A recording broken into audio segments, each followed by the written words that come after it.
Breaking news చూస్తున్నాం. ఒడిశాలోని భువనేశ్వరంలో భారీగా అవినీతికి పాల్పడ్డాడు ఓ అధికారి. రాష్ట్ర గ్రామీణాభివృద్ధి శాఖలో చీఫ్ ఇంజనీర్గా పనిచేస్తున్న వైకుంఠనాథ్ సారంగి నివాసాల్లో ఏసీబీ దాడులు చేసింది. ఈ దాడుల్లో 2 కోట్లకు పైగా నగదు బయటపడింది.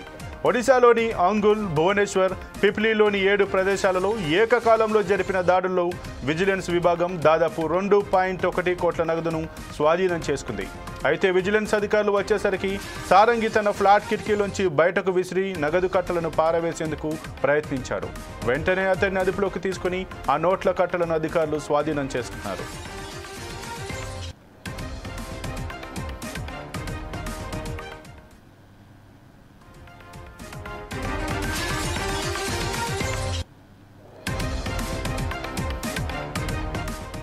అంగుల్లోని అతని నివాసంలో 1.1 కోట్లు, భువనేశ్వర్ ఫ్లాట్లో మరో ₹1 కోటి దొరికాయి. సారంగి తన ఆదాయానికి మించి ఆస్తులు కలిగి ఉన్నారనే ఆరోపణల నేపథ్యంలో ఈ సోదాలు జరిగాయి. 8 మంది డిప్యూటీ సూపరింటెండెంట్ ఆఫీస్ పోలీస్ అధికారులు, 12 మంది ఇన్స్పెక్టర్లు, 6 అసిస్టెంట్ సబ్ ఇన్స్పెక్టర్లు సహా 26 మంది పోలీసు అధికారుల బృందంతో పాటు ఇతర సహాయక సిబ్బంది ఈ సోదాలు నిర్వహించారు.